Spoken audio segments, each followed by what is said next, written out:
feedback on it. And if you want to go through this first, I can give you a synopsis of the feedback so that maybe some of it makes more sense. This is similar to the presentation that was made at the retreat workshop that we had at this location. But we took some feedback from that meeting, tried to integrate it in the plan, but with that, I'll introduce the, for background, November of about a year ago, the board awarded a contract to Pittman Engineering to conduct a stormwater utility feasibility study. This is the draft of the study that we want to present to the board, get additional feedback, combine it with the feedback we've got from the public, and then come back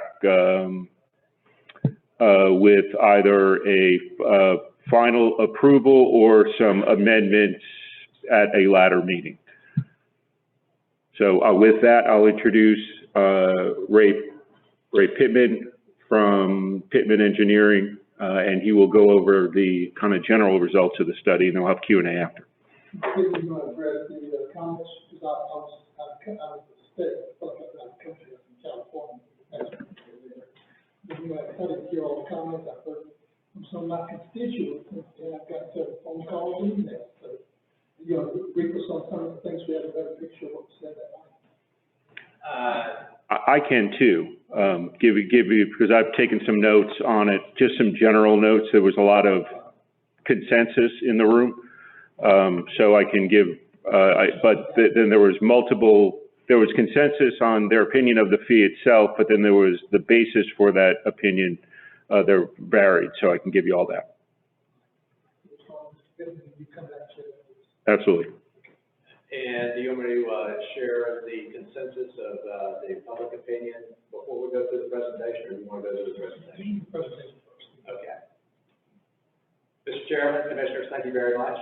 And a year ago, basically, Effingham County identified that they're not exactly, but they're very similar to other counties and cities.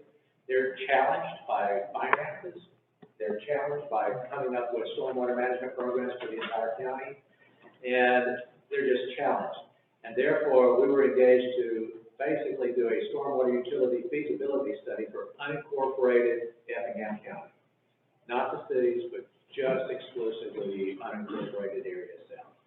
And the intent of this is to come up with a funding mechanism to assist with long-term and concentrated funding for stormwater management, because we know that right now, just like every county, their finances are stretched. They don't have any means of doing capital improvement programs. They don't have a funding mechanism. That doesn't exist right now. And so we're doing the best that we can. Effingham County is doing the best that they can with the resources that they currently have. So the purpose of this, again, is to determine the feasibility, see if it was appropriate, see if it could be done, and show the different options that we came up with.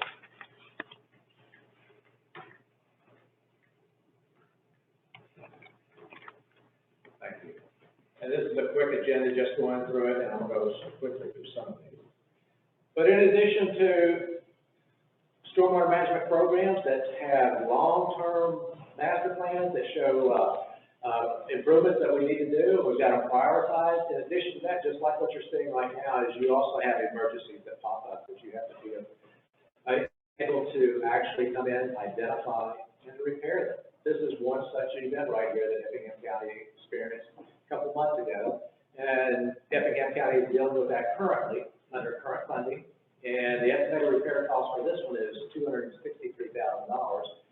But the benefit of this one, well, it's not a benefit. That didn't include the design. It did not include the design, I don't believe, but this is just a repair. And one thing that needs to be noted here is that whenever you do a repair, it's always really good to actually design it so that you know what you're putting in there. So these sizes of these pipes that were in there currently or beforehand, they were undersized to accommodate your design total requirements, and therefore it's being upgraded to accommodate your existing ordinance requirements.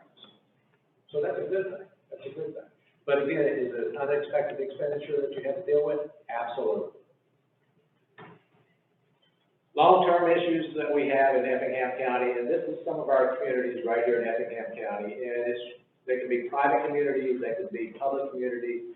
We have drainage issues, and it could be very small, it could be very large, and it could be comprehensive as well. But this is some of the issues challenges that we have currently. Another factor for Effingham County, you're growing by leaps and bounds.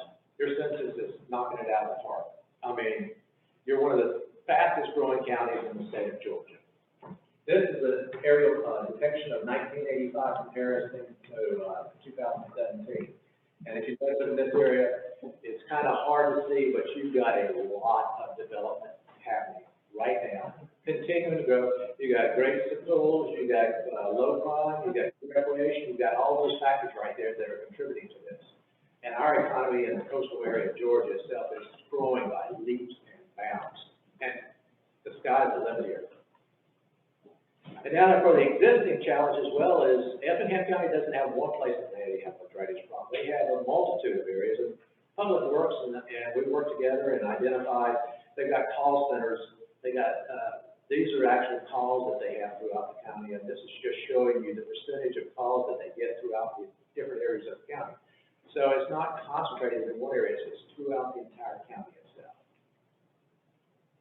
Now, for the 2021 Stormwater Budget, Effingham County's got a special tax district, which is the unincorporated area, and that's where you get your monies for your stormwater management, and that you're doing for maintenance and et cetera.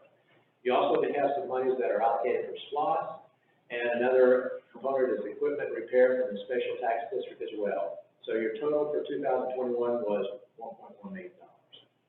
Has no capital improvement program. Has no thought process. It has no monies in there allocated for future projects that really should be considered right now.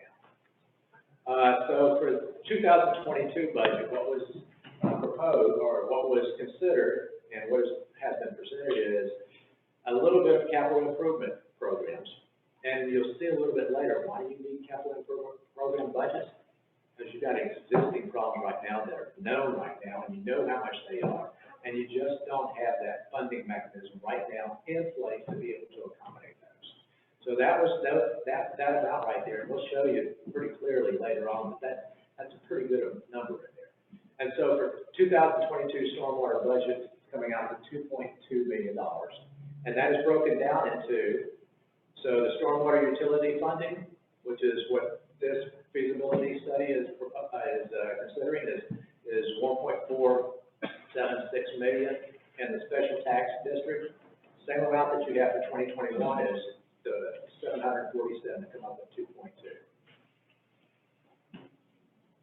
Now then, with the 2022 capital improvement program, some of the things that can be done right now that you already know about, that needs to be done, needs to be done right now, is we can start the Staffordshire and the Westwood Heights storm drainage improvements right now. We know what it is. We can do some bridge repairs, some major ditch remediation, easement purchases, right-of-way purchases, drainage, and also the GIS inventory. Right now, the GIS system for Effingham County is a good start. It's a really good start, but it needs a little bit of improvement to it as well. And this is just the demographics. Your GIS system currently, it identifies all the parcels and identifies the sizes. It actually identifies and has a number in there for impervious coverage for the parcels. It also has the zoning for your parcels. And this one, the important component of this that we've focused on, because Stormwater Utilities focus on this more than anything else, is average residential impervious coverage. So for all the individual homes, they have a rooftop, they have a driveway, and then they have something out back, a little bit of impervious coverage. But when you measure the impervious coverage for your GIS system right now that you have currently, it comes out to be for Effingham County an average of 4,100 square feet. And so we're saying on average, therefore, based upon the data that's in your system, the average impervious coverage, that means, again, rooftops, driveways, etc. And why are we focusing on that? Because rooftops and driveways, they're impervious. That means that they're actually producing more stormwater runoff. That means that we have to manage more stormwater runoff from those particular areas. So that's the rationale behind it. That just seems high. 4,100? Yeah, for a residential unit, For the driveway? yeah, the driveway's 20 feet wide, how long to go? 30 feet, that'd be, So let's say, for example, okay, for Effingham County now, let's also consider of all those parcels right there, you got about 65–70% of all of your parcels are developed in some form, shape, form, or fashion. And you have let's say that you have a 2,020, let's say you have a 2,500 square foot house. Let's say that you have a driveway that's 20 foot wide by, let's say it's 100 foot long. yeah, I guess my pushback is most 2,500 square foot houses are not on a, 2,500 square foot footprint. They can have that upstairs. Most of those footprints, take my house. Yep. It's not 3,100 square feet. Yep. But the footprint of the downstairs is only like 1,800 square feet, it has it upstairs. Yes. So that's why I don't think an average house is 3,100 square feet in this community. I mean, 41 just sounds high to me. Yeah. I'm not sure. We're going to show a comparison of the other communities as well. And Effingham County falls in line with the others. And again, the 4,100, from the information that I've seen from the Effingham County GIS system, the 4,100 may be a slight, it may be actually a low number because pools are not considered to be impervious coverage. Sometimes, for example, rooftops that have a green metal roof, it's not considered to be impervious as well because they do it by color. They're considering that to be a tree. But from all the data that's inside the existing Effingham County GIS system, it comes out to be 4,100 square feet. And it's just a simple calculation of parcel and rooftop. So it could be a shed, it could be any of that information. It's gonna be more of a parcel rooftop, it's gonna be square foot of the house. Well, no, it's not square foot, it's the actual impervious coverage of the roof itself and the driveway. It's all they want, it's just the footprint of the impervious surface. Yes. I'd like to just move that particular down to 41, I'd like to do that too. Okay. Yeah, absolutely. 1,300 square foot house. I think of the rest, you know, those houses are there, they're not 1,500 square foot, but a small one-lane driveway, can't be more than 2,000 square feet. We can produce all the data and everything, and it's right in the GIS, in the Effingham County GIS. I'm sure there's 4 or 5 numbers, I'd like to see those numbers Absolutely, and understand the rest. absolutely, be happy to do that.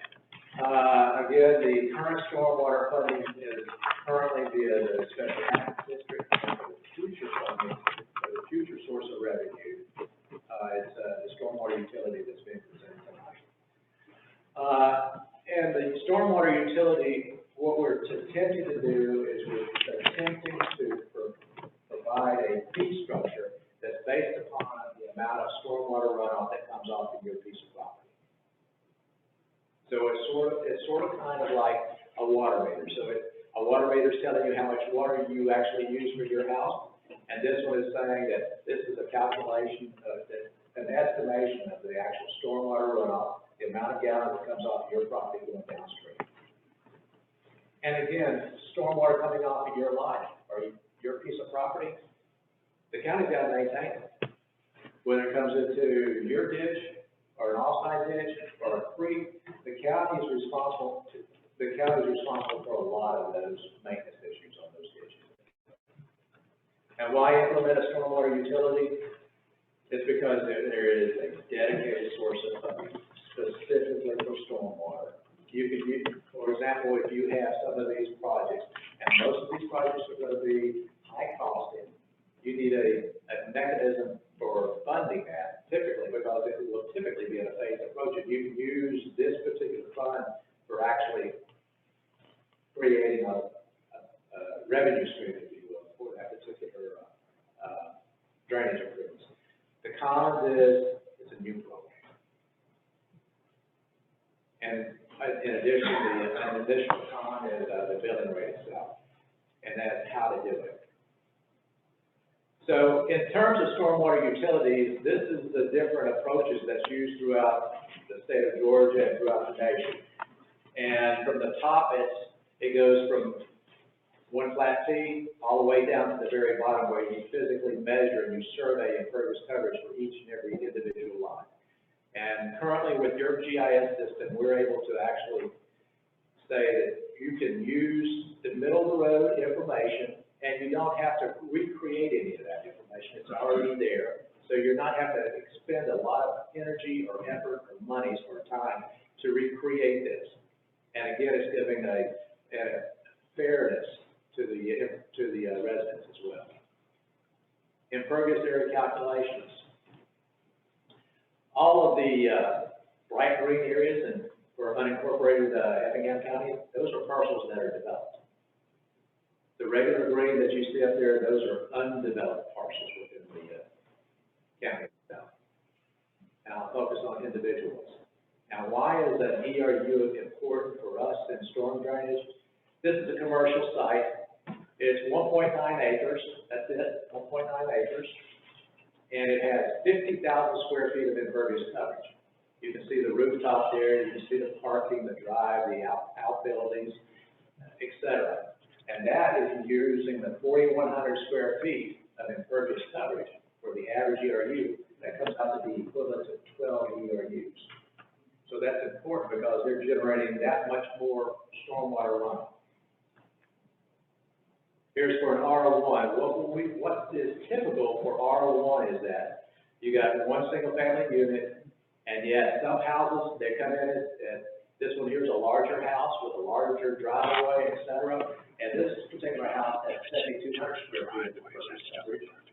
And even though it's 7,200 square feet, we're saying that we're recommending that you still use that as one ERU because it is still one family, and it's still a zoning for one ERU. So in residential, you're suggesting that no matter how large the resident is, you only use one. Correct. Because it's easier and because you don't have the existing data to come in there and nitpick it to get any closer in the calculation of what we currently have. Yes. Every resident in the county get one ERU. One ERU, yes, sir. Yes, sir. Yes, All right, but you living on I live on 3 acres, I got one house on it, and I might have, I don't know, I got a pretty big house, I got some houses. Yep. But the rest of my 3 acres, other than where my house and those buildings are, it can go into the ground, I don't need nothing for no runoff.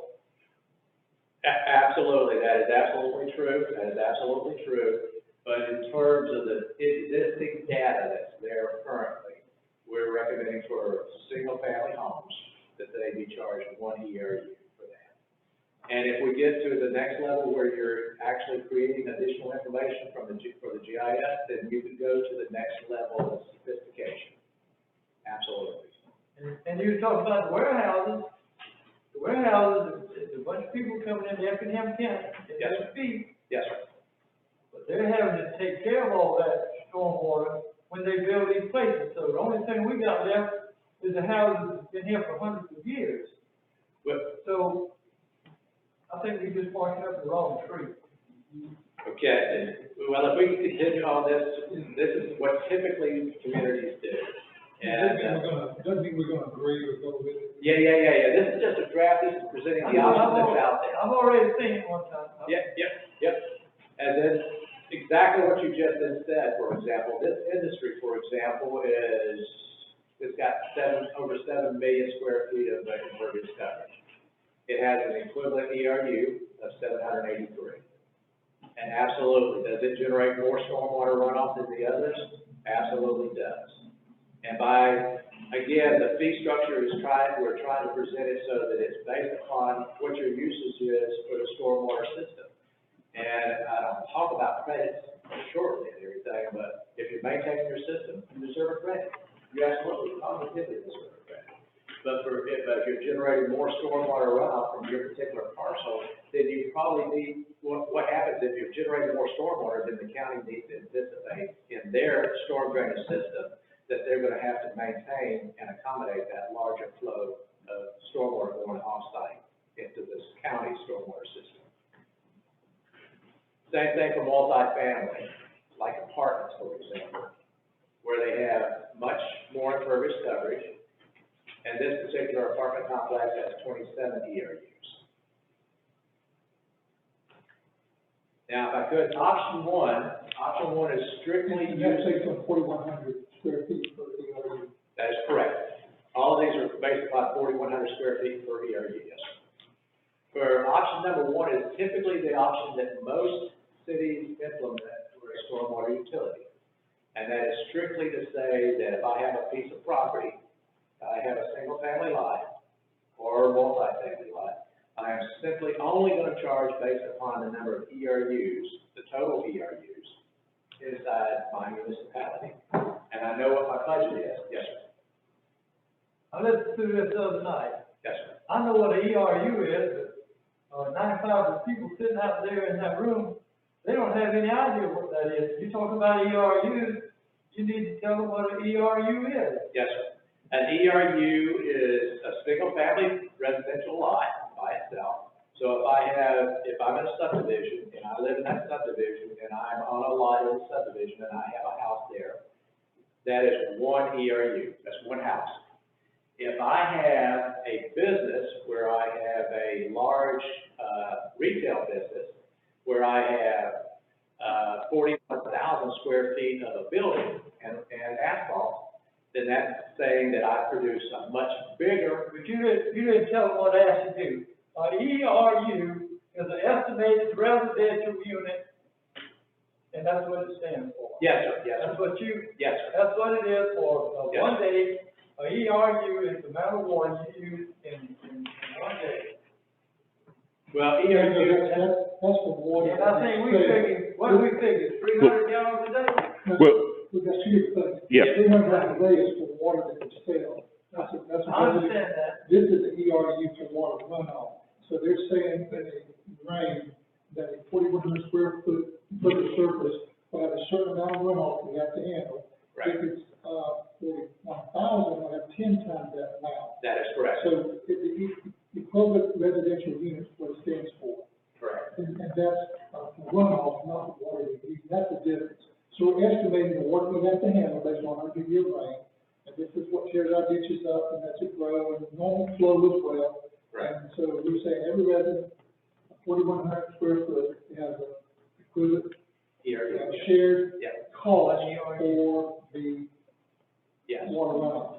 And that's the standard metric that is used for basically all of the stormwater utilities throughout the lands.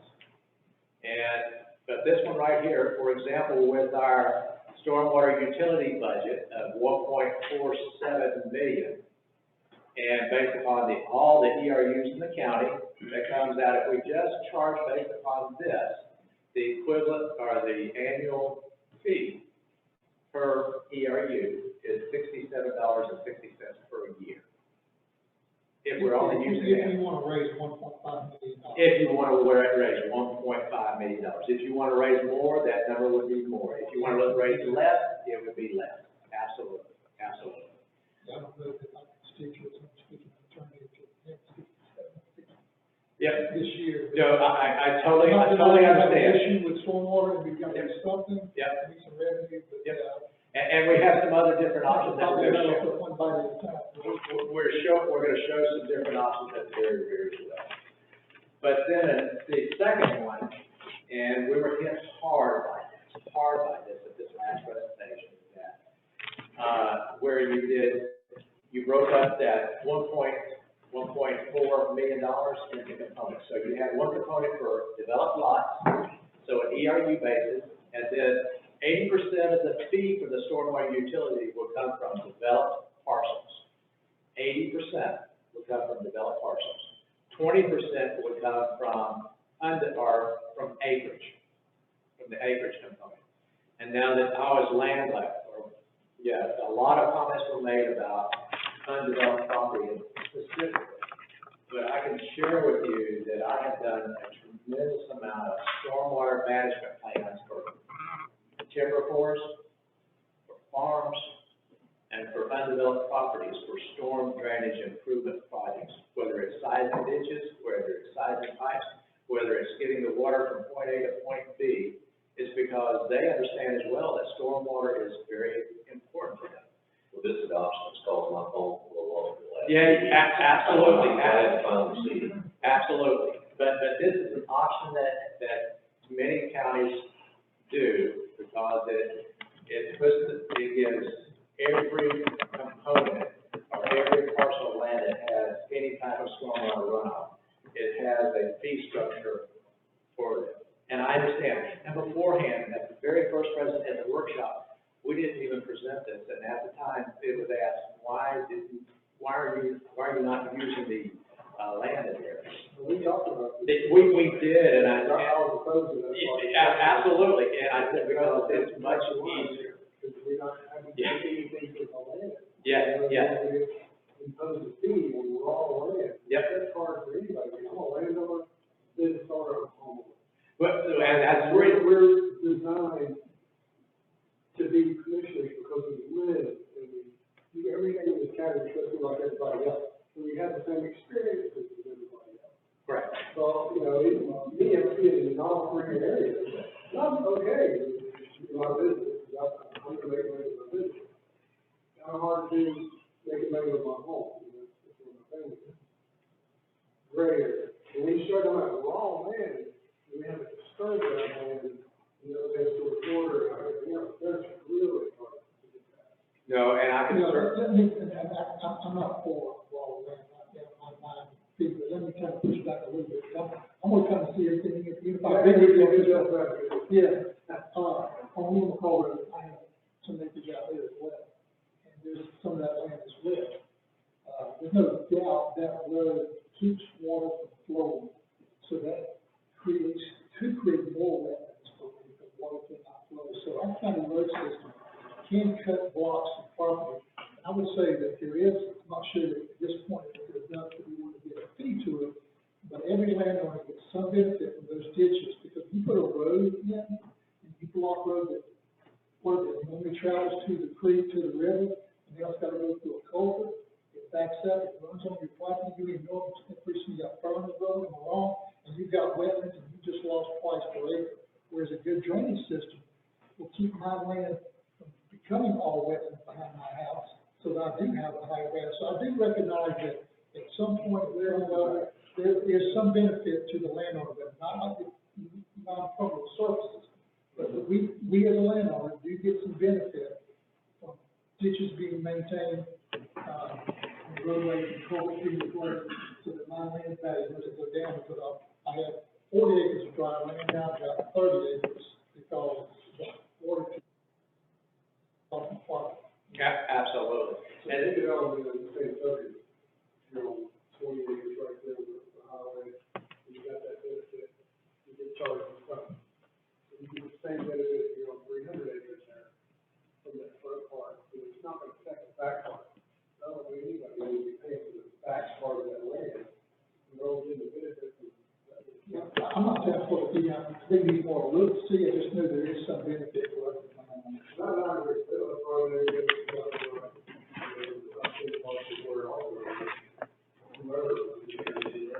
I can over there, dump up dirt to the land and fill things up and create wetlands instead of moving water. Yeah, that's happening.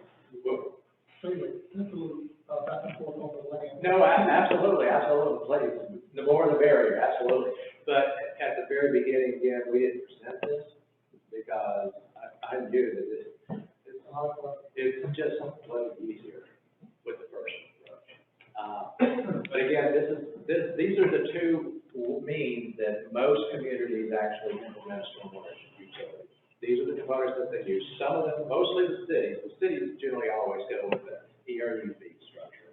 And generally a county will typically go with the 80-20 split. But again, this is a draft, this is your product, this is for Effingham County, and we're presenting the options. You give us a lot of good information. We're not figuring too much to present, so I appreciate it. That's not a problem, thank you. Surrounding it. There's gonna be a whole bunch of this to get it forward. Oh, absolutely. You're in a hard position because it takes a lot of money to do some of these stormwater projects that you're going to see here in a second. But here are the surrounding utilities that you have currently. And for these are the average impervious coverage that they have. For Garden City is 3,000, Richmond Hills 3,300, Statesboro's 3,200, Beaufort County's 4,900, Effingham County's 4,100 square feet. So that's the average impervious coverage for the single-family lot in each one of those communities. And again, all of those are cities except for one, Beaufort County. And Beaufort County is larger because their average lot size is larger, just like Effingham County's lots. Their average lot size is much larger than the city's lot size. And then if you look also on the right-hand side, you look at the yearly fee, and this is strictly based upon the year meters. The fee structure for each one of those ranges from 47 in Statesboro to 100 in Beaufort County. But for this area, it's averaging between $47 and $70. And those impervious services, those were just residential, Yes, sir. footprints that were used, it wasn't the total.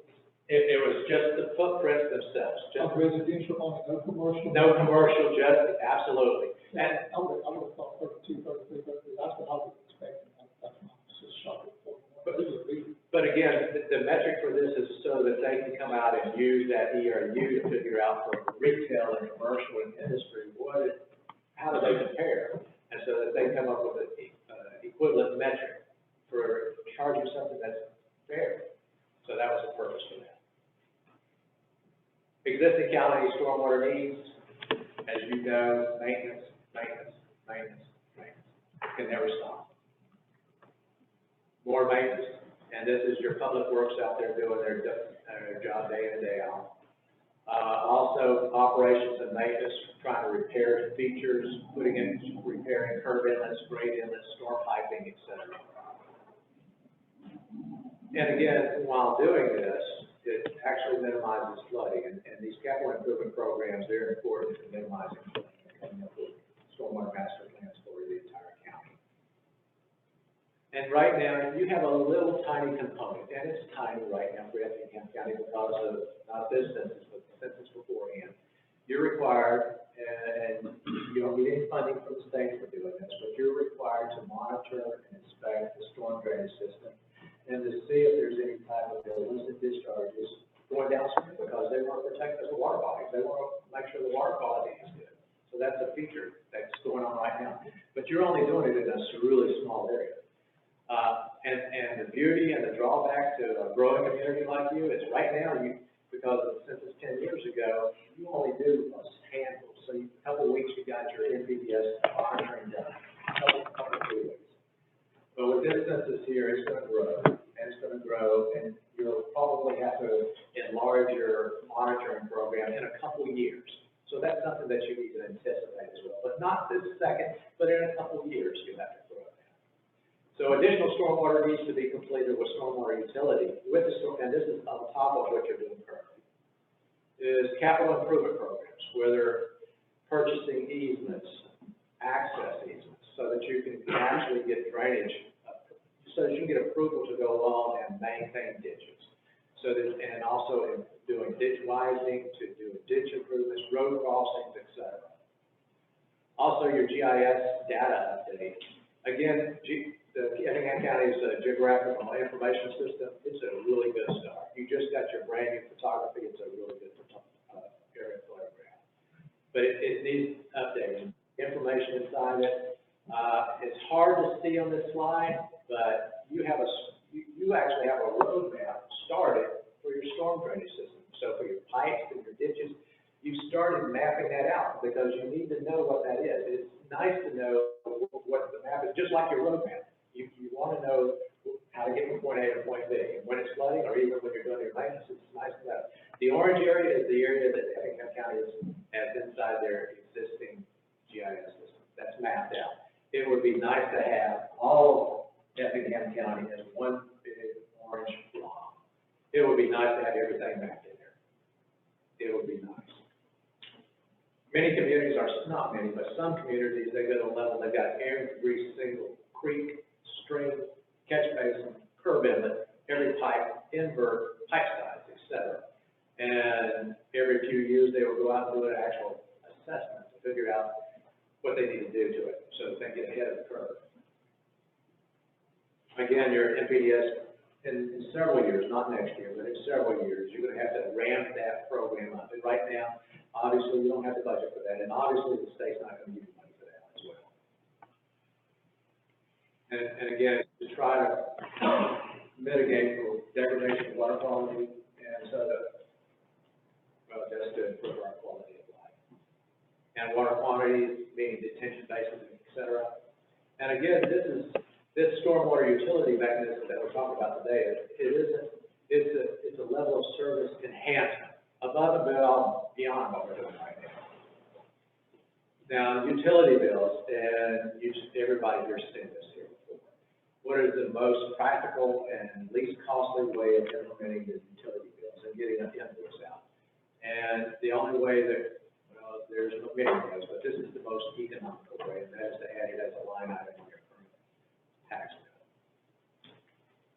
bill.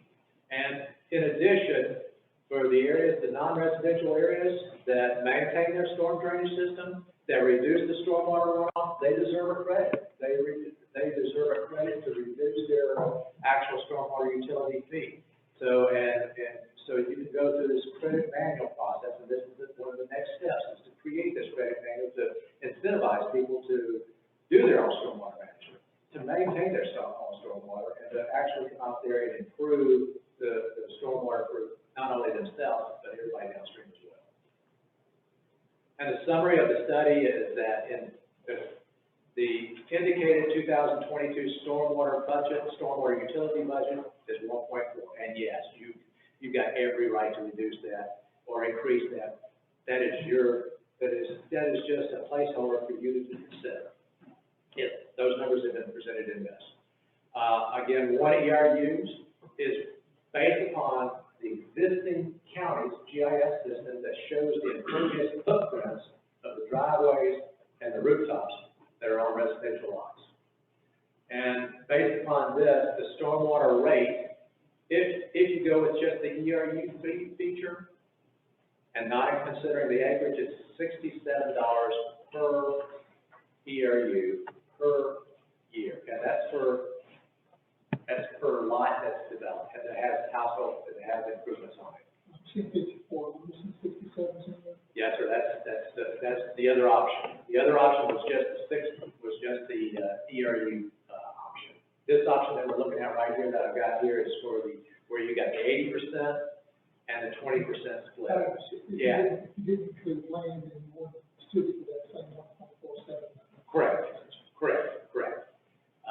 And this one, the stormwater rate, if you do the 80-20 split of the stormwater, it would be $54 per ERU per year, plus 98 cents per acre. And again, that was a second option. And for non-residential parcels like industry, retail, all of those features, it would be based upon the number of ERUs times that 50 times the actual acre, or times the ERU cost, plus the acreage. And same thing for multifamily, it's based upon ERUs. And again, credits can be reached out for, and it can be granted, and the credits can be 0, they can be 5%, they can be 10%, 25%, or 50, up to 50%, but those would be for the non-residential parcels. Next steps, if it's approved, and obviously I know it's a big lift, I understand that. If approved, implement the ordinance, then create the billing mechanism, which will be part of the tax assessor's mechanism, and then create the credit manual so that people can get a reduction in their fees based upon what the services they're doing for the existing stormwater, or for their stormwater utility. And then questions, but before I went to questions, I wanted to highlight a couple things, and these are just options. Stormwater rate calculation, revenue generated, if you went with simply an ERU cost. If you went with an ERU cost of just $25 per ERU, that would generate $545,000 a year. So with a figure of that much, $25 per year. Then, if by some chance, we know that Westwood, for example, Westwood Heights, it does have we know the estimated cost for that drainage improvement is necessary. It's an existing necessity. That one project has a price tag and it's estimated at about $1.3 million. And if you take that $1.3 million and divide it by the number of ERUs for that one single year, if you do that one project in one single year, it comes out to $59 per year. Just to give you a magnitude of what we're talking about for a project. Westwood Heights is building a Stormwater. With the 1.3 million, we can drain it. Also, Effingham County, we got a river on each side of this county, all the way up and down. Yes, sir, you do. And all we got to do, we got EOM, all they got to do is open up the ditches that we already have, and if we need some more, dig some more. Yep. We don't have to pay all that fee, because we set up, we can do it ourselves, we don't need the utility. You already give us the information we need. Yes, sir. Thank you. Thank you. So we're paying for it now just out of budget. Correct, and I would say now, you know, I mean, and I would say the struggles we have, and I know this conversation we've had with this board before, we're kind of at a, you know, somewhat of a respond if something severe happens, or just kind of put a respond to requests. We cannot go through the entire system and, you know, fully maintain it on an annual basis proactively. The big expense, and one of the reasons why Westwood Heights is so high, A, it's one of our oldest subdivisions out there. But B is, right now, even though culverts are part of our system and they're on the county right away, we currently don't, we clear them out, but we don't pay for their replacement. And so, you know, that does create a problem. And in Westwood Heights, where the culverts are the corrugated metal, if they haven't failed already, they're about to. And so, you know, the water will hit the ones that have failed and just kind of go out to the street, go back around them, and then go back into the ditch. And so that's kind of what we've been avoiding, is to tackle the big problems out there. And that's kind of what we're trying to address by this. And looking at some of the budgets, I mean, you could bite this off, you know, a little bit at a time. And one thing that's not in that list is the money that we put aside in T-SPLOST and SPLOST. T-SPLOST didn't have as much. It had about $100,000 per district over a 5-year period of time. But SPLOST did have a sizable amount over a 6-year period of time of about $2.5 million. And so that, you know, that would give us a nice head start, because there aren't a lot of Westwood Heights out there, right? The big capital projects, neighborhoods that are trouble spots that we have to tackle. But the ones that are out there are, you know, are certainly going to be costly. But we do have to start looking at proactively maintaining our system like we do, our drainage system like we do, let's say, our sewer pipe system, where we basically track the condition of the assets that we have horizontally. So that, you know, that's kind of the, and to respond to the issues, to just clear the ditches mostly out of request, that's where we use most of our roughly, I think it's about $500,000. It's a little higher this year than normal because we put $180,000 addition into that budget for our match of the master plan. We got a grant for half of that master plan, but we had to come up with the additional 180. So it was 750 less 180. That's generally what we spend annually for stormwater ditch maintenance. And if I could just give you some quick feedback from. Yeah. Okay. So I would say, I mean, you know, obviously the consensus was, you know, nobody came up to the microphone that was in support of the fee. But their reasons or what they most kind of bother them about the fee, the number one by far was the land acreage portion of that fee. And they made some very cogent arguments, with regards to, certainly the larger property owners of being receivers of stormwater and not necessarily contributors. We had folks that are just no fee in general. They just don't want any additional fee whatsoever, whether it's impervious or land. We had folks who were opposed to the credit for the commercial property owners who made comments on that. We had two folks who made a comment that we should do a master plan. We should get the master plan and the capital budget first before implementing the fee, and use existing property tax system rather than a utility. And then, you're not maintaining the system now, why should I pay more? That, and I may have missed a few in there, but that's just to kind of give you the consensus of what was said. It was about 2 hours worth of comments, and I think, and Commissioner Loper hopefully will confirm, everybody was very courteous. They were passionate, but courteous and professional in their comments.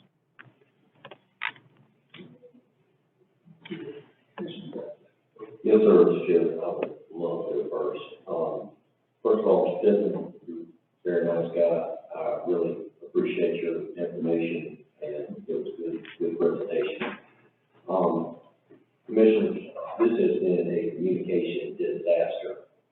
Here we are once again, we look terrible. I mean, the first time in 7 years, I'm embarrassed to be a county commissioner for this county. I'm tired of us getting in a situation where we look like we're trying to ramrod something down our citizens' throats, and I've had it. We need to have, I didn't realize we were looking at people. Somehow, all of District 3, they found out about the equation with the acreage. How did I find out? I got some pretty nasty phone calls and emails. Going forward, when we're looking at proposing something, anybody that calls, all 6 of us, I want all 6 of us to be able to give the same answer. I want all 6 of us to be on the same page. No surprise. That is horrible when I have to spend 2 weeks apologizing to my citizens. That's a bad place to be. And it looks terrible. But I have to be honest with the folks. I didn't realize we were looking at adding a whole new department. I knew we were doing this study to pick out our trouble spots, but I can go into a lot more detail, but I do not support a fee whatsoever, and I'm happy to give more examples, but as y'all can see, I'm not very happy right now. Well, I appreciate that. I think we got to look at this a lot closer, but I'm not quite as embarrassed maybe as I should be, because I understood that we were looking at fees. It might be the workshop people had code. My son had to code it, but if we have something, it was never mentioned to me. If there's something we're adding a whole new department on, every commissioner needs to be on board. Right. I agree, and I agree totally. What I'm saying is, we haven't made a decision. This is all the research phase, and I think we are trying to be transparent by getting information out there to get public input. But our citizens were not aware of this public hearing that we had on Wednesday night. They found out about it word of mouth. We're not using enough media sources. We're not getting the word out. And then all of a sudden it's, well, we're going to have an official vote at the first meeting in December. And it's like, why are we moving so fast if we're looking at a big decision like this? I mean, we need to have this spread out. I mean, this process was not good. Well, I just want to, once again, we can slow it down. I'm with you there. But I don't think we constantly say we're not communicating. We didn't communicate with ourselves maybe, but we had a workshop where you and I discussed the land back and forth and the fees. So I think those that were, I understand what you're very involved. I'm not throwing anything at that. You're very good about communicating with constituents and communicating with me. I get emails from you. I appreciate that. But this is not designed to run anything down our constituents. This was designed to get their input. If we get good input at the first meeting, let's back up and say, all right, let's have another public hearing, we've got this tonight. I don't think we have to be overly frustrated with the board, because this board has never done anything without getting a lot of good input and trying to be transparent. And we do that. We get another information. You and I are definitely on different pages on that, because yes, we definitely could have done a much better job on communicating, but you have to look and be empathetic from a citizen standpoint. They don't know what's going on. All of a sudden they hear, and we say we may advertise it in the paper or something, but not everybody reads the newspaper. I still think there's a lot of avenues, and I know Commissioner Burdett has brought this up before as well. We need to use additional avenues, getting our notices out there, especially something like this. Because the way I look at it is, last year our citizens gave us T-SPOS. They gave us an extra penny on sales tax, which is going to help us tremendously on our roadway infrastructure. They just recently voted to keep the current penny in place for the next 6 years with SPOS. We're going to do a lot of good things with that, and I feel we're following that up with a possible additional fee, which I understand it could be minimal, but in my opinion, I just feel like it's a slap in the citizen's face. I mean, when is enough? I just feel that right now, our citizens have been good to us, and we just don't need to charge additional fees. We had a fellow in the tent when we had this first meeting, and he made that thing, he said, Mr. Reggie, y'all wait until we pass SPOS, and then y'all put this on us. He said, that's terrible. That was embarrassing to me. Just for curiosity, how do we publicize the meeting? We started to, and the Facebook was the most effective way of doing it. And so we boosted that to get the information out there. We obviously did an advertisement in the paper, and I get it, no one's really gonna look at that. But we thought that social media, taking Commissioner Burdett's recommendation, is the way to get the information out of there. And I thought that's why we had such a successful turnout at the meeting on Wednesday. My struggle is how do you initiate the conversation with the public on this? Other than kind of what we tried to provide them. And I started the meeting to say that this is not a vote. Whether this goes to a vote is up to the Board of Commissioners. We commissioned a study a year ago, and what we're trying to do is exactly what you're all here for, is get your feedback. Perhaps saying that the earliest a vote could occur was on the 2nd was just saying we should have probably said there could potentially be no vote. What we wanted to tell folks is that there's not going to be a vote tonight. There's not going to be a vote, without additional public feedback on this. And we had scheduled with the same advertisement also a second public hearing, not just, third really, because tonight, we could get information from the public as well, on December 2nd. And so I would guess the information that I could have got out better was to the board itself. If you were all caught by surprise on this, that certainly wasn't the intent. It was we were discussing a plan of action at the retreat, and this just kind of followed up on it. Yeah. The commission didn't know we were gonna have it on the 10th. Somebody called me, I don't know where they got the information from, but they called me, one of the fellows that spoke the other night. He called me at night. He wanted to know, what we do, what is this meeting y'all having? I said, I don't have no idea about a meeting tomorrow night. So I started checking around and I found out what it was. And he showed up at this meeting the other night. But he's the one that called me, coming from the funeral home in Hampton, South Carolina. He called me, wanting to know about this meeting. I don't have any idea about no meeting. None of the other commissioners knew about it either. Is this not on our calendars that you sent us? What? We also did a press release to the media outlets. It should be on our calendar. You did a good job. Okay, and we built the difference. Huh? We're on the way back to me, as my responsibility.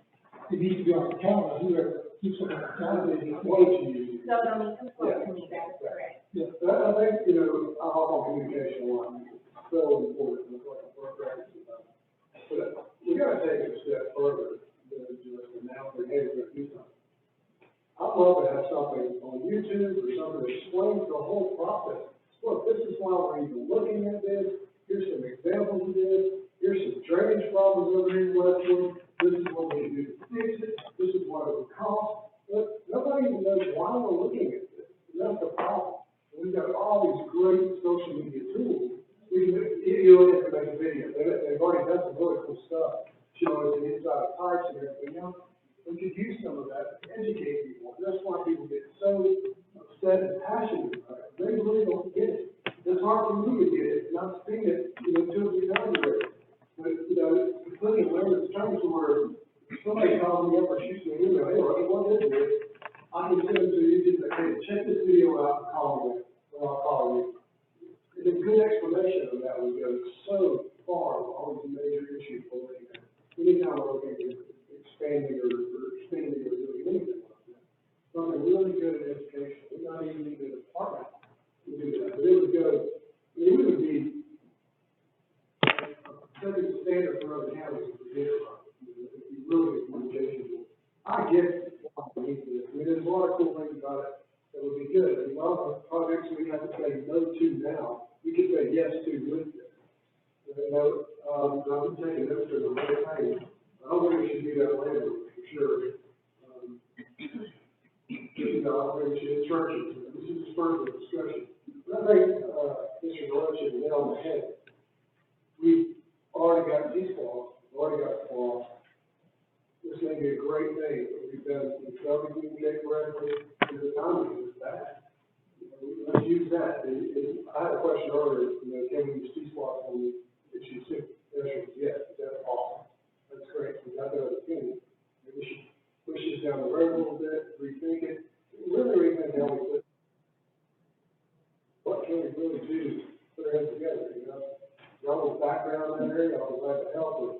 There's a lot of people a lot smarter than I am. They're really doing a great job narrating, taking us through the whole thing. You just do a great job, right? You and him did a great job of that already. I think getting information is huge, because nobody watches the news, nobody takes the paper, and not everybody's on Facebook, so I really don't know how to run it. Well, I think maybe if we advertise a little longer, instead of just doing the normal. Wherever, just do it, that's what at least longer. Yeah, she has 30 days on Facebook, this is 15 days on Facebook. Yeah, I mean, I agree, I'm saying overall, how do we reach people, because, I don't know. I think the point is that Commissioner did, there's 30, 45 days of Facebook, so they can be out there and talking to that. We didn't have to get all the meetings, but, a lot of people don't really even care.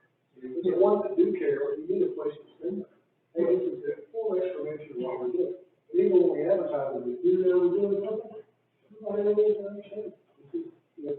We're digging into numbers, we're looking at the issues, we're doing this stuff all the time. We spent a couple hours at our workshop going over this, discussing, you and I debating on it, debating back and forth, but it's debating times. But I want to say that's what we're trying to do. I think we need to slow it down. I think that's what we're trying to do. I don't want the public to feel like we're ramrodding anything, because none of us want anything ramrodded down our roads. So as long as a lot of participation that company, that's what you want. If it wasn't enough, then let's do another. Next time, that's going to get, so it should be 30, 45 days out. But let's keep having the meetings, because we are living on transportation. If we do public comment. You don't want to come here 4 years from now and find that all your culverts are damaged, your property is becoming all wetlands, and you didn't control the roads. So this board is trying to get a hold of that road. And so I don't apologize for the public hearing. I apologize if you feel like we got to move forward that quickly. Let's just keep discussing it, hammering it, beating it up, and looking at it, because we do have stormwater issues, we have wastewater issues, we have transportation issues. And we gotta keep looking at it and keep getting our community involved. And so I would say when they come in with big numbers, that means probably you need another public hearing. You know, I don't know that That's what I'm saying, it doesn't look good, because it looks like we're moving at a fast pace. And I'm not saying that we don't need to do anything, but I definitely think we need to do a different process. Yeah. But I was talking to him today, as I looked at this and heard comments, you know, one thing I wanna do, I wanna slow down for another reason. You know, I do feel that looking at all the infrastructure needs to be handled, we need a structure in place that has the ability to provide that revenue we need. It doesn't have to be a 56 or even $10, but be something in place sometimes we have, when it comes up with complaining. Because even those fees have to be public hearing. Even if you have it in place for the public out there, we can't just set some fee, we gotta have a public hearing on that fee, why won't do that fee? So, but I wanna see also in our planning, what is our growth rate? I'm looking at Tim and staff, that we have some good things coming that's gonna create some fees for us in other areas. Can we move those to help cover some of this cost? We don't know that yet. That's a possibility. Our service delivery this year, as you know, allows us to do a little more with our general fund. Can we use that? So there's some things that I know are in the background that we might could do to reduce this from that 1.73 or 2 million down to something much, much less that we might get a lot of that. If we have the growth that we need, our cost is going up much like that may help us. So, you know, I do want to see us move toward mechanisms that help us get out ahead of our drainage, out ahead of our wastewater, out ahead of our water, out ahead of our transportation, so we don't have to implement it with high dollars. Yeah, I mean, and I definitely recognize, and I'm excited we're doing all master plans, and I recognize I support it, but I just think we need to put more time in, like you said, looking at what our available options are on the funding side before we just jump out there with a. You know, I'd like to take these comments and come back and look at, the specific budget needs. I'd like to look at, Jim, I've got some knowledge about what we can do with our funding. How can we move some resources that they have, cover the charities we use. When the ACC meeting over the weekend about, there's a lot of money, and I told Tim about it, like staff, like, they do everything by slides, but they're supposed to send me all that information.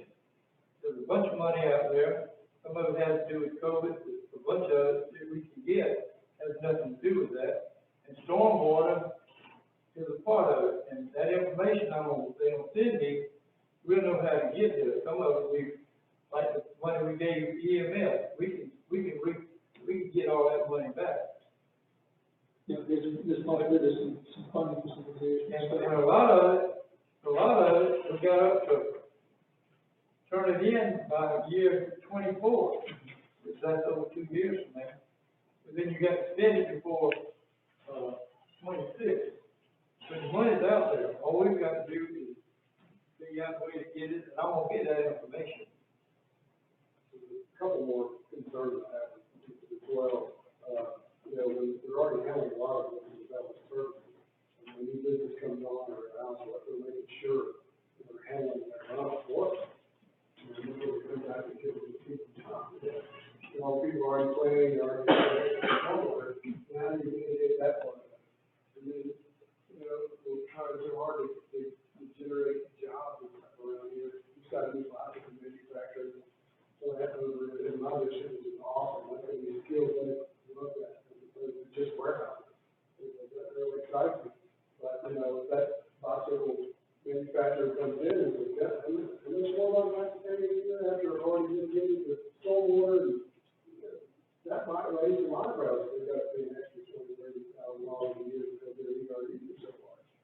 You know, they need to think all that through. We're trying so hard to attract these types of businesses. At the same time, I want them to take their fair share. Absolutely. And that's why I like the idea that The front end, I mean, the development stage now, we know better.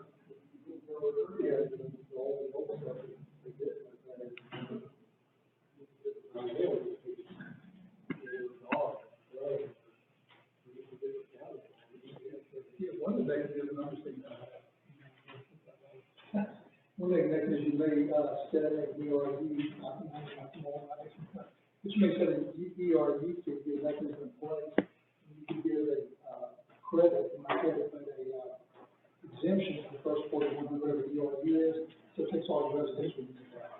And then what you do is, if you want development to do more of it, that they only get it by providing additional. So we require by the state that they cannot, if they have a certain amount of runoff, they can only have 110 after they do it, like 10% more. Well, if we say, oh, you're going to take care of that 10% and we'll maintain it, we'll give you a credit, you get yours gone too. So we may have to have a mechanism just to get something in place to make the development take care of theirs, and give a rollback in their cost to landowners. That way, our residents don't get it. Most businesses don't have business much bigger than the attorneys, the doctors, the lawyers, the small retail, mom and pops, could be the biggest like Walmart, which I don't mind getting a little bit more. They cost us money, and so forth. So there may be a way to put a mechanism in place where we will look at research and cover our costs, and encourage these bigger developments to do more, so that you don't have to inherit the issues and say, oh, Walmart, you do some underground, I'm thinking, I don't know if it's impossible. You do some underground retention, if you break this, or this warehouse does this, we'll give you credits and we can get yours down low too. So, encourage. Yeah, that may be more work than these are all possible. Yes, sir. Mr. Pittman, I just want to say again, I appreciate you, that's good information. So anything I said was nothing for the record, you. It was, to have everybody speak freely and openly, that's beneficial to the program. Absolutely. I appreciate that. I appreciate all y'all done to do. It's good information. We got a lot of information we need to collect and digest and do. I know some future areas. Probably so we can move forward with our business. It sounds like we don't know this now either. Some we need to get this to a workshop. Later, because they emphasize it. Do that video, take the information out there. Everybody, I like your optimism about people going to look at that video. everybody. We'll have a workshop for the. Yeah, we'll have it for the workshop. They might look at it there. Right. And these folks will look at it particularly tonight. If I tell you, you watch a video, or I tell you, hey, look at this 38-page pamphlet, what are you gonna do? You will let anybody, the audience comment on this, or this is not a discussion, or. We can, we're gonna have more hearings on this, and this was kind of to review the project and feedback. I think if there's some additional comments other than what was given the other night, or what you just shared, go ahead and share that with us. We do have a lot of business, so please keep it brief. I spoke the other night, in just a comment about communications. My name's Paul, I'm on scale with Yellowstone. Send a flyer, 50 cents. And I mean, when you got 10,000 residents, that's what it's gonna cost you. Yeah. I found out word of mouth. The biggest offense, when I look back from the other night, was the people that founded this county with a lot of timber, with a lot of land. They were extended. And there was no other input. There's other people that affect us, and I told this to Mr. Pitt, is that when they opened up the dam in Augusta, guess what? Savannah River floods. Look at the weather channel, because you'll see it. And and there's no credit for all the subdivisions that have multiple ponds. I mean, you already you're collecting the water, the subdivision is. That's land that's taken away from the people that built the subdivision. So, I mean, there's gotta be some credit for those people too. But the biggest offense that I saw was the need for a plan. I'm telling you, your plan here is gonna cost $200 million if you wanna pipe this county with subdivisions, or warehouses, or businesses. It's big money. And it's gonna take a long time. And it's gonna take a big staff for GIS to go ahead and collect the data. and know where your inverts are, and know where your outfalls are, and know what river it's gonna go into. And it's like I took a ride yesterday up to the north end of the county. You know what? It's all, sir, it's your district. It's clear cut. You can look for miles. You don't see nothing. Guess what? Where's that water gonna go? And for the department managers that don't think it's not affecting you, guess what? Your line item for the fire department of $100 a resident is going to be affected when you see $54 a resident. All of a sudden, there can be questions. And if you have millions of dollars set aside for those things, I understand you got to start building the rainy day account. Well, excuse me, but the rainy day account is going to go ahead and be built up, but you got to go ahead and tell the people, everybody, in the flyer, I read your stormwater website. I read all those pages. The thing at the end of it, we just voted a week before that hearing on T-SPLOS. Well, you know what? Flip those dates, and you might have had more people talking about that and saying, take part of the T-SPLOS and put it into the roads so that you can go ahead and clear those ditches. Yes, sir. Take a ride on 275, and the ditches are full of timber laying in there. It's a mess. It's a state highway. It's a mess. It looks terrible. It's snaky. It's going to have other stuff. They just trimmed it. I think it's Georgia Power or whoever, but it looks terrible. And that's not the only state road in this county. So we can address the state. I understand, but you can invite them here. They might give you something for that. They might help you clean a ditch. I don't know. But if you don't ask them, you don't know. But, we're going to have more here, so this is something new. Let's kind of keep it short. I'll keep it short, okay? That was WERS, okay? I've got a problem with this situation because we talk about Westwood Heights, okay? I live in the 3300 block of Courthouse Road. I've got a dirt driveway. It washes out every time I get rain. From Courthouse, washes my driveway out. I have to constantly repair that driveway. I've got stormwater going through my property. Now you tell me you want to put a tax, but we're not going to make it a tax. We're going to call it a utility, so we can't even get credit for it on our taxes that we pay at the end of the year. So you're going to put this utility for me to pay for Westwood Heights project. That's the one that was mentioned. But you say it doesn't cover cities, so it's not going to hit anything inside Rankin. Is that correct or incorrect? Well, we cannot do the drainage work inside of the municipality. We have one over here. Rankin is looking at instituting a storm drainage fee to address their stormwater issues. We cannot legally do any work inside the city.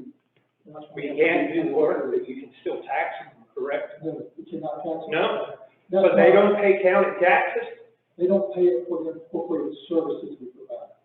Like fire department, they don't pay it for that.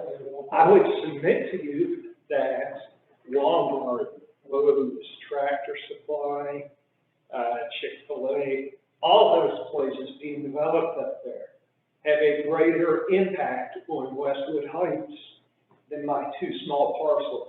We agree, but we don't control what's inside the city. We cannot charge them a fee for a stormwater. The other issue I have, credits, okay?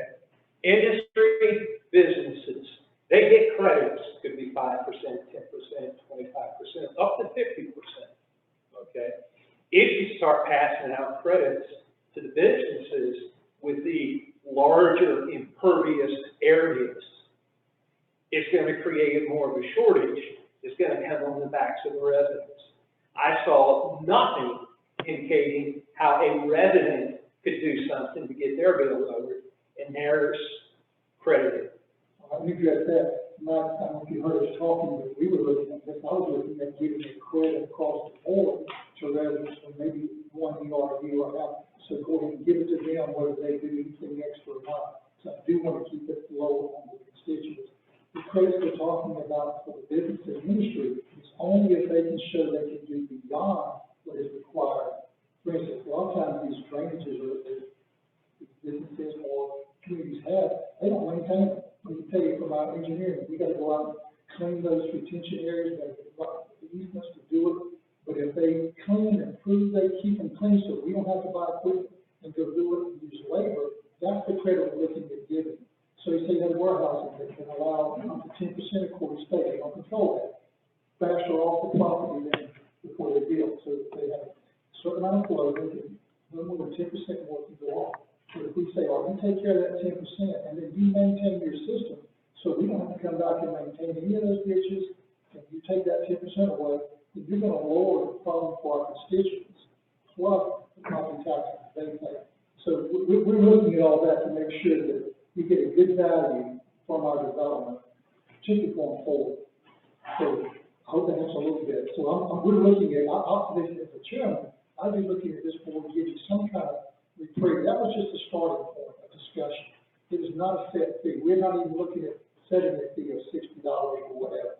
So we're gonna look at what's fair, what really address your issues, Westwood Heights issues, Stafford size issues, Old River Road issues, just people's property like mine becoming more wetland because we're gonna look at it all of it. Okay, so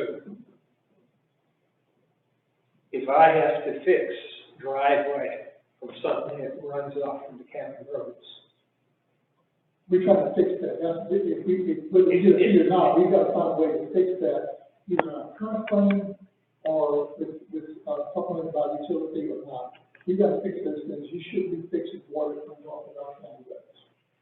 So that's it. That's where we're trying to go. And we have that all over the county. So those are the things you want to let the staff know, let them put a work order in. That way we can monitor and make sure. well, that's a personal driveway. I don't want the county coming onto the driveway, because if they start maintaining the driveway, they have a certain right to it if they do the work. No, we don't maintain your personal driveway, but we, in our right of way, we have a right to keep those ditches clean. We will not mess with The culverts out there at the street. yeah, things that in our right of way, we can maintain and keep clean. We're creating water on your property, we need to know it, so we can handle that for you. Okay, who's responsible for the 3,300 block courthouse? Just before you leave, just give us your information. Okay, we got some forms for you that you can fill out on that. Kristen is with our public works, department, that helps us with that. She needs some information, she can get information about your issue and conditions to address it. Thank you for all your information, one of those sheets in back, and I'll let you go. So do you have something else to add? Yeah. I subscribe to the Herald, I try to keep up with, the notices and stuff like that. Evidently, I missed this one. I heard about it the same way a lot of other people seem to have heard about it for last Wednesday's meeting, but it wasn't out. Late that there was kind enough to loan this to me. I guess this is the public notice that wasn't in the papers. And I'm reading it right now, and. Gary Lander. I'm reading it right now, and nowhere on here does it jump out at me that this equates to a tax line item that's going to be considered. I think if there was a little bit more abundant information of that nature on here, it might catch people's attention a little bit more. You might have a packed house here last Wednesday, instead of just 30 or so people that were in here. This doesn't come across to translate, in my mind at least, that there's going to be additional taxation. And I think that's wrong. It's talking nice and innocent about a utility being formed, but it doesn't really go as far as it should to come across that it's going to be a tax issue. We appreciate it. We want to communicate better. But you see, you got commissioners up here too that aren't going to allow that to happen without, probably being fully aware. So. What about this being something voted on through a ballot? As far as a vote, citizen vote on something of this nature, because it's it's gonna affect the taxes of everybody in the county, and yet all it warrants is a 3x4 advertisement in the paper. I don't know that a vote in that fashion, it could be possible, but I don't know that's the legal process you would do. You let commissioners to represent you, you have public hearings, public input, we slow processes down, and people show frustration, sometimes they get all input, but at the end of the day, if there's an issue, it has to be addressed. If your house is leaking, you can take a vote in the community, should you fix it, but every day you can fix it, because it's the right thing to do. What about people that live in an area like I have tolerated, where in these storms, these large storm events, I'm more of a saturation point for the runoff than I am a runoff point myself, okay? I think I should give some kind of credit rather than pay a tax every year to live in a borderline flood zone. Okay, what about people that are living in an area you want to call a sponge, where they're sponging up the water that's coming from everywhere else? Sure. But are you hearing what we're saying now? We're looking at possibly even giving credits to residential to keep that fee at even more minimum. This is just information. On a case-by-case? On a case-by-case basis? Some that you can do that on that thousands of parcels of land. But in my view, you need to get the residential, you can get hit with a bunch of everything. I don't know where it's gonna go. We're not that far down the road. We're still looking for information. I understand, but I think you have more public, interest, more public, interaction. If a notice like this was worded a little bit differently to come across, is the fact that this could ultimately result in a tax line item in addition to the taxes people are already paying. That's a good point. We can do a better job of it. We are not trying to do anything by it. I promise you that. We want you input. We're here to serve. No other reason. Hi, good afternoon, good evening, Rebecca Boston. Talking about communication, I've heard the presentation and read the presentation probably about 3 times now, and it has changed each time. So this was the first feasibility study, and then I think the other night we were told that the presentation that Mr. Pittman made, the slideshow would be posted. Yeah, and we were trying to edit the video to post it. We can't. We tried to clean it up. We can't clean it up. So what we're going to do is just post the presentation from tonight in replacement of that. And I've sent you all an email on this with regards to the hijacking of the Zoom presentation to start off. Yeah, and so the goal was to simply take the presentation from tonight and then just and put that back up on the screen because it would be clean. Well, is the presentation you made tonight the exact same presentation you made the other night? It's not exact. No, it's not exact. Yeah, there's 2 slides in the back for illustration purposes. The options, those were added. That was not presented beforehand. And then in addition to that, there was one other option. We removed a picture from the presentation, and we also removed Louisville Road from the budget for 2022. Right. Those were the modifications.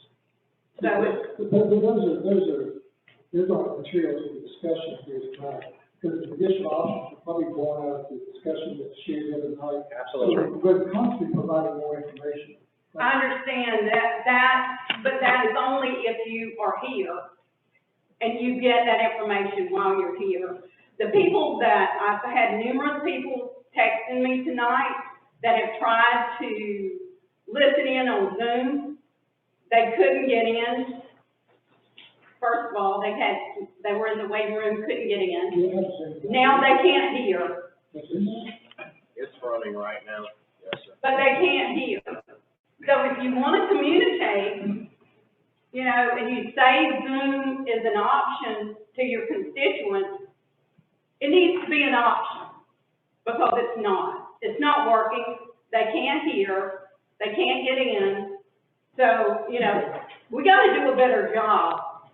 Really need to do a better job in communicating all the way around. And when you say something's going to be posted, So I like to follow up later to find out why the Zoom is not feels nice, for example. Now, Zoom all every day, and I don't have any issues with my Zoom. Is it done? You know, well, I don't know, and we did lock down it a little bit after that, episode the other night, but, But tonight, I'm listening right now, and I can hear everything. I can hear myself speaking across the microphone okay, right there. There is moments where it gets a little blurry, if something gets shuffled on the desk or, okay. but overall it's clear. But, and to the point about, the audio quality, I mean, it will get substantially better, effective, in January when we start having meetings in the new facility. In that case, the audio is directly fed into, the Zoom feed. Here, it's got to go through a microphone before it gets out. So it could be a little bit, hard to hear at times, but, you know, we're trying as best we can. That wasn't really done, so. Yeah. We guys, I appreciate it. We'll do a better job communicating, get that Zoom fixed, but I don't know what to tell you with that. We're not trying to not communicate very well. Well, you said you wanted to communicate better, so I was trying to tell you some things that I feel like you can do. All right, thank you. I'm gonna move into our new business, but I need a 5-minute break to, district break, okay? Hang on about 5 minutes, come back, get back here, finish up.